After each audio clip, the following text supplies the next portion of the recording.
ምናምናለች የውብ ወደ እኔ ፊትሽን መልሰሽ አስለሽ ታውቂያለሽ አለች። እኔ በምን አስታውሳለሁ? እኔ ሁሌ ነው ቢያንስ ከ3 ወር ከ4 ወር በላይ ነው በቃ ምሳሌ ተጀመረ። ግን እኔ እንደዚህ ብዬ በእጄ ሸፍኝ ነው የማስለው፣ ግን አላስታውስም በደንብ አልኳት። ሂጂ በቃ አለች።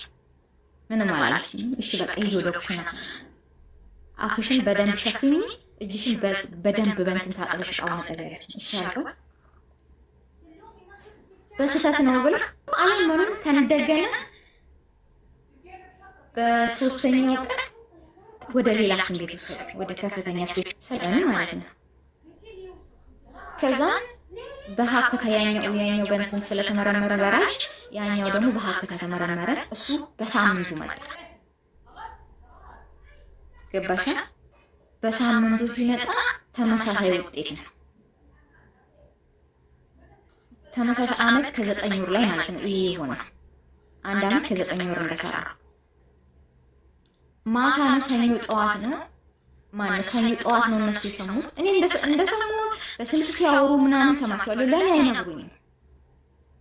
ከዛ ለካ እነሱ ምን ያደርጋሉ?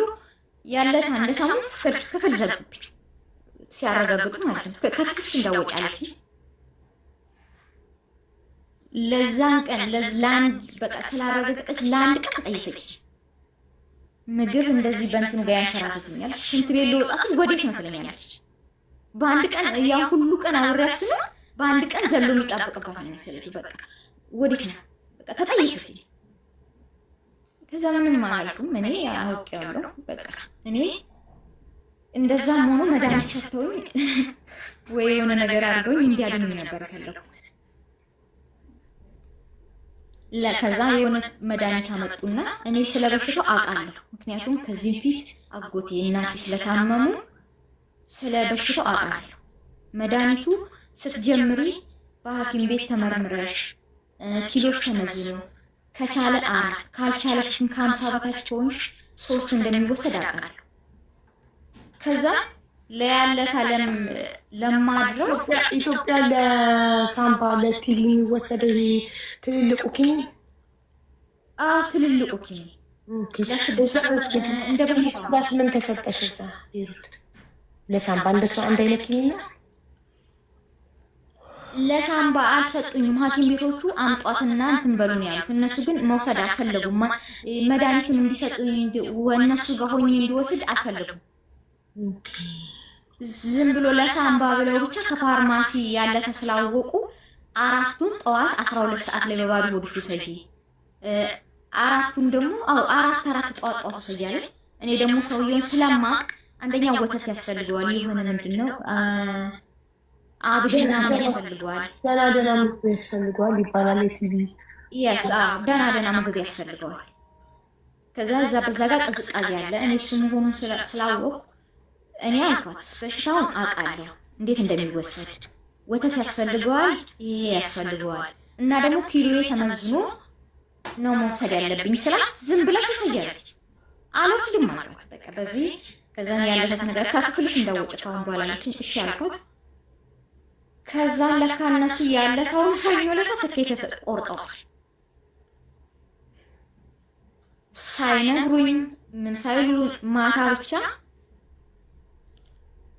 ልብስሽን አዘገጃጂ ነገ ትሄጃለሽ ወደ ሀገርሽ አለች። ከህመሜ በላይ ያስደነገጠኝ መሄዴ። በቃ እዛ ጋር በህይወትና በሞት መካከል ነው ያለሁት። ግን እኔ ለዓላማዬ በቃ በጣም ስለጓጓሁ ነው መሰለኝ እንደዚህ አይነት ነገር የተፈጠረው አላውቅም። ከመጠን በላይ ስለጓጓሁ ይሁን ብቻ ፈጣሪ ነው የሚያውቀው፣ አላውቅም። ከዛ እንደዛ አለችኝ። ማታ ሻንጣ መጣችልኝ፣ የሆነ ጥልጥዬ ሻንጣ የ2 ወር እጄ ላይ የ2 ወር ደሞዝ ነበረ። አፌን አፈንኩና መዳም አልኳል። እኔ አልፈልግም፣ እኔ ምንም አልፈልግም፣ ይቅር፣ እኔ ምንም የምፈልገው ነገር የለም። ግን አንድ ልጅ አለኝ፣ እባክሽ ለልጄ ብር አለኝ፣ ሂጂ ወጥቶ ሚስተር ይግዛልኝ አልኳት። የሆነች ነገር ለልጄ ይዤ ልግባ። ምንም የለኝም፣ ምንም ይዤ የምገባው ይሄ ነው የሚባል ነገር ቀይሬ የምገባው ልብስ የለኝም ከቡትቶ እነሱ ከሰጡኝ ውጭ። በደሞዜ መግዛት አልፈልግም። እኔ የምፈልገው አጠራቅሜ አላማዬን ማሳካት ብቻ ነው። ከዛ ስለምናት አይሆንም ማለች። አሁን መሽቷል፣ መውጣትም አይችልም እሱ። አንቺ መውጣት አትችይም፣ አይሆንም፣ ብርሽን ይዘሽ ወደ ሀገርሽ እያለች ምንም ማድረግ አልችልም።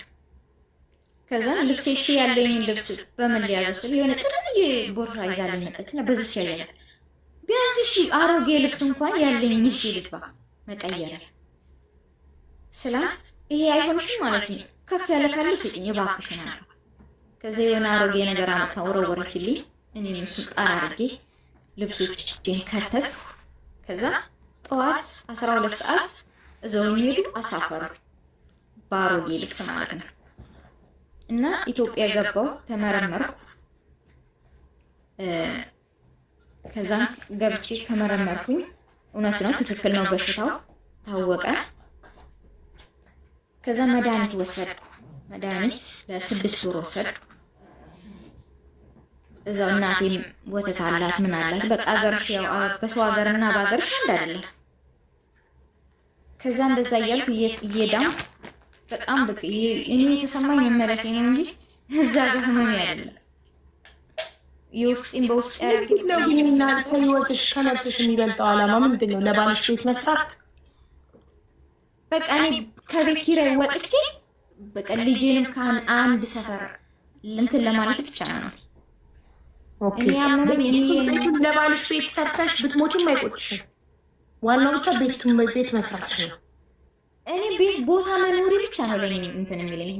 ቦታ ሸራት መኖር ይችላል፣ ጆርናታ ሰርቼ ልጅ ማሳደግ ይችላል። ግን በቤት ኪራይ መንከራተቱ በጣም ነው እንትን ያለኝ ማለት ነው። ልጅ ከአንዱ ሰፈር ወደ አንዱ ሰፈር ለልጅ ከእናትና ከቤቱ ይበልጣል። ለልጅ አሁን አንቺ ማብለጡ እናት ነው ይበልጣል። ታዲያ ለምሳሌ በቤት ክራይም ቢሆን በችግር ቂጣም እየበላ የእናት ፍቅር አግኝቶ አድጎ ተምሮ ተመርቆ ሰርቶ ራሱ ለራሱ ነገር ቤት ይሰራል። ቤት የሌለው ልጅ አይኖርም ያለው ማነው? ቤት የሌለው ልጅ አያድግም ያለው ማነው? ዋናው እኮ እናት ናት። እንዲህ ሳምባ ተይዘሽ ሳምባ ታነሽ። እኔ በጣም ከመጨነቅ የተነሳ ትጠፋና እንደው ሳትታከም የሆነ ነገር ወደ ካንሰር ይቀየርባት ይሆን የሚል ስትረስ ያዘኝ። ታውቂያለሽ? በቃ መሳፈርሽ ልክ ሀገር ቤት መግባትሽን ስትነግሪኝ ነው ትንሽ ልቤ ይቅፍ ያለ። በቃ በጣም ከመጓጓትሽ የተነሳ እንግዲህ አመት በዛ አጋጣሚ አብይ አስቤ ነበረ፣ ግን ገጠር ስለሆንኩ ስልክ ስላሌለኝ የትም መነቃነቅ አንችልም። አስበሽ ነበር ሳትታከሚ ለመጥፋት? ከጠፋሽ እኮ ሳምባ መታከማችን እኮ ሳትታከሚ ባልትሞች እዛው ቤሩት ላይ ትሞች ነበር መጣፊ ሳትታከሚ ሳምባውን ያገረሻል። ሕክምና ጀምረሽ ራሱ ብታቋርጭ ካገረሽ ይገልሻል። ሳምባ ተመልሶ ከመጣ ካገረሽ አይድንም፣ ይገላል። እንደዛ ሲሉ ሰማለሁ። ይሄ ግን እኔ ያሰብኩት የሆነ ያስገባሉ ሲሉ ሰምቻለሁ፣ ቤሩት ላይ ማለት ነው ለ3 ወር ሕክምና። ምንድን ነው የሚያስገባ? በመንግስት ማለት ነው። አላውቅም እኔ ግን ለምን ሲሉ ሰምቻለሁ። በሚባል ሪስክ ህይወት እኮ አንዴ ናት ማሬ። ነገ አንቺ ብትሞቺ ቤት ሰርተሽ ለብትሞቺ ሞች ባልሽ ሌላ አግብቶ ልጅሽ በእንጀራ እናት እየተጠፈጠፈ ያድግበታል። አንቺ ራስሽን መስዋዕት ያደረግሽበት ቤት ለምን አለማወቅ አንዳንዴ ከነፍስ የሚበልጥ ነገር የለም እዚህ ምድር ላይ። ከነፍሳችን የሚበልጥ ምንም ነገር የለም። የሰው ልጅ ቅድሚያ መስጠት ያለበት ለነፍሱ ነው፣ ለጤናው ነው። እየታመሙ መስራት፣ እየታመሙ አላማ የሚባል ነገር የለም። አላማዊ መኖር ነው መሆን ያለበት። አላማዊ ቤት መስራት ሳይሆን አላማዊ በህይወት መቆየት ነው። አላማዊ ሲያመኝ ቶሎ ታክሜ መዳንና ረጅም እድሜ እዚህ ምድር ላይ መኖር ነው። አላማዊ እኔ መኖርና መኖር ብቻ ነው። አላማሽ ሊሆን የሚገባው ቤት ሳይሆን አላማሽ ሊሆን የሚገባው መኖር ነው። በጣም ቁራስ ብዙ ነገር ማለት ብዙ ነገር ተማርኩ። ግን ትዕግስትን በእናትሽ በጣም ራስሽን በደልሽ። በጣም ነፍስሽ ይቀየምሻል። ራስሽን አሰቃየሽ ለቤት ብለሽ ቤት ለመስራት ብለሽ። እሺ አሁን ኢትዮጵያ ገብተሽ ታክመሽ ከዛ ዛጋን ያለን ታከምኩ። ከዛ ዳንኩ። በቃ 6 ወራት እንትን ወሰድኩ። ዳንኩ። ከዛ ተመረመርኩ። ነፃ ነሽ አሉኝ። ደጋግሜ ቼክ አፕ ተደረግኩ። ነፃ ነሽ አሉኝ። ከዛም በኋላ የሆነች ቤሩት ላይ ብር ምትልክልኝ ነበረች የተዋወቅኳት በስልክ። በዛ አጋጣሚ እሷ ነበረች እንደውም የምታበረታታኝ በመሃል በቮይስ እየላከችልኝ መዳሟን ስትወጣ እኔ ስልኳን እየወሰድኩ አዳምጥ ነበር። እሷ ነበረች የምታበረታታኝ እና ከዛ በዛ መሃል አይዞሽ አንቺ የሀገርሽ ታክመሽ ድነሽ ስደት ነው መቼም አይቀርም፣ ግን ስትኖሪ ነው ሁሉም ነገር የሚቀየረው ስትለኝ ነበር። ከዛን ታክሜ ዳንኩኝ። ከዛም በኋላ በቃ እኔ ድኛለሁ፣ መስራት ፈልጋለሁ ተመልሼ አልኳት። እሺ አለች፣ ስራ ፈልግልሻለሁ አለች። አመት ከ7 ወር ምናምን ሲሆን ማነው ከ7 ወር 6 ወሩን ጨርሼ 7ኛ ወር ላይ ነገርኳት። ከዛ ፈለገችልኝ፣ ስራውን አገኘችልኝ እዛው ቤሩት ማለት ነው። Ultra Du Zayt Hair Nourisher. طريقة تقطيع القرنبيط أو الزهرة بدون استخدام سكين، تلفها بنايلون بهذا الشكل، وإيش تسوي؟ نفتح. ከዛም በኋላ ፕሮሰሱን እሷ ጨረሰችልኝ። ከዛው ማለት ነው ከቤሩት እኔ ወጪ ምናምን ሳላወጣ መጣሽ ወደ ቤሩት መልሰሽ? አዎ መጣሁ ወደ ቤሩት ተመልሼ። አሁን ሁለተኛ ልጅ ደገምሽ ወይስ አልደገምሽ? በ8 ወር ነው የቆየሁት ኢትዮጵያ ውስጥ። አሁን ልጅ ስንት አመቱ ነው? አሁን 8 አመቱ። እሺ አንቺ አሁን ቤሩት ከመጣሽ ስንት ጊዜ ሆነሽ? እኔ አሁን 4 ወር። ኦኬ። ባልሽ አሁን ግብርና ነው የሚሰራው? አሁን እሱ ወንጂ ላይ ነው የሚኖረው። ልማት ያለማል፣ ልጁን ያሳድጋል፣ ያስተምራል፣ እየጋገረ እያበሰለ እያበላ እያስተማረ በጎን ደግሞ ግብርና ይሰራል። እኔም ይኸው የሰራሁትን እያጠራቀምኩኝ ነው እስካሁን። እግዚአብሔር ከፈቀደ እንግዲህ በአሁኑ አላማዬን አሳክቼ እገባለሁ ብዬ አስባለሁ። ግን እግዚአብሔር ብቻ ጤና ሰጥቶኝ አላማዬን አሳክቼ እንድገባ ነው ፈልገው እና ግን ትዕግስት ያስፈልጋል ለሁሉም ነገር። ሰው ሲኖር ነው ሁሉም ነገር የሚኖሩ ብዬ ነው የተማርኩት እኔ።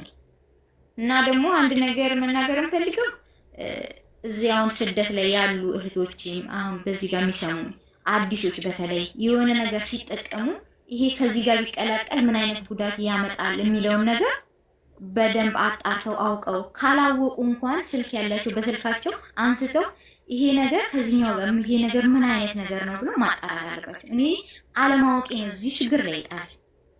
ባቅ ኖሮ ይሄኛው መድኃኒት ከዚህኛው ጋር ቢቀላቀል ምን አይነት በሽታ ያመጣል ወይስ ለኔ ምን አይነት ጉዳት አለው ብዬ የሚለውን ባቅ ኖሮ እዚህ ደረጃ አልደርስም ነበር። እና የምንጠቀማቸውን መድኃኒቶች ሽንት ቤትም ስናጸዳው እነሱ ራሱ ቀላቅሉ ቢሉን እሺ ብለን ያኔ እምቢ እነሱ አይወዱም። ሁሉም ነገር እሺ ነው። እኔም ከመዳሜ ጋር ትንሽ እንትን ነች ኃይለኝነት ነገር ግን እኔ ምንም ብትለኝ ምንም እሺ ነው የምላት እና እሺ እያሉ የማይሆነውን ነገር ከማይሆነው ነገር ጋር አለመቀላቀል እና ራሳቸውን ጠብቀው መስራት። እኔ የምለው ይሄን ነው። እንግዲህ ከኔ ታሪክ ውስጥ የሚማሩ ካሉ እናመሰግናለን። አሁንም ግን ራስሽን ጠብቂ፣ ምግብ በደንብ ብይ። አሁንም አላማ እያልሽ አላማሽ በህይወት መኖር ይሁን ቤት ወይስ ቢሆንም ባይሆንም የራሱ ጉዳይ። ብዙ አመት ለፍተውም ሰርተው ቤት የፈረሰባቸው የወደመባቸው አሉ እና ሁሌም ለነፍስሽ ቅድሚያ ስጪ። እሺ እናቴ። ካልሆነ አንቺ ገብተሽ ሁለተኛ ልጅ ወለጂ፣ ባልሽ ደግሞ ይሰደድና በተራዊ ስራ። እሺማ። እሺ እኔ እናት በጣም ነው የማመሰግንሽ፣ በጣም ነው የምወድሽ። እመቤቴ ማርያም በሰላም ትገላግልሽ፣ ደስታሽን ታሰማኝ። እናት በጣም ነው የምወድሽ። በዚህ አጋጣሚ እሺ እና ፈጣሪ ይደርሽ። አመሰግናለሁ። እሺ እኔማ